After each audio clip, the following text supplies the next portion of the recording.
投手海鮮，一般市區嘅整法係有啲唔同嘅。開鋪初期啦，都充滿咗挑戰同埋崎嶇嘅。我哋係2019年開鋪嘅，喺海鮮方面都比較做得出色嘅。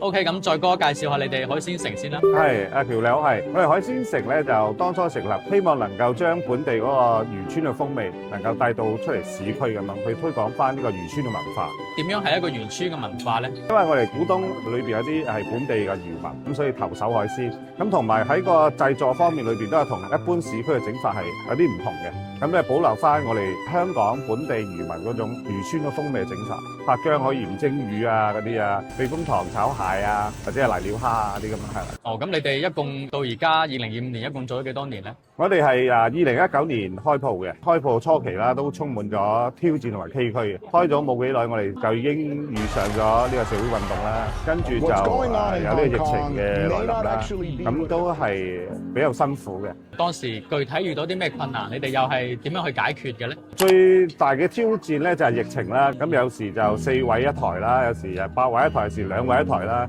甚至乎試過係唔俾堂食啦，對我哋生意上嘅衝擊都好大嘅。咁所以呢個期間裏邊咧，又咁啱係過年，針對呢個疫情嗰陣時作出啲營運上嘅改變啦，只能夠係喺外賣嗰方面着手啦。因為當其時喺嗰個印刷方面咧，咁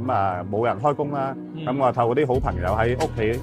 做設計，做完設計之後咧，咁啲工廠都係10幾20號先開工啊嘛，亦都有啲好朋友幫手，咁揾咗啲同事咧就翻去工廠專登去開機，幫我印刷啲書言單張，印咗之後咧，咁我哋就去呢個郵局去通行郵寄，啲整個九龍城區啦、九龍塘區啦咁樣，去到人哋屋企咁樣嘅。郵梯叔叔咧亦都係未翻工，咁好在咧都係過多幾日之後，咁佢哋先陸續咁有人翻工，咁樣先陸陸續續咧。將呢啲單張去到啲住戶屋企嗰度，咁我哋咧就成立一個自己嘅朋友啦、親戚啦，我哋將佢去統籌，將呢啲咁嘅資訊咧就發送俾啲客人。業主都好好嘅，咁當其時都喺門口位置俾我擺個點心車外賣啦，咁變咗有啲人咧有啲中頭飯，咁有啲點心都可以即時能夠外賣嘅，咁亦都有好多專櫃客戶咧，咁咧都係小弟親自去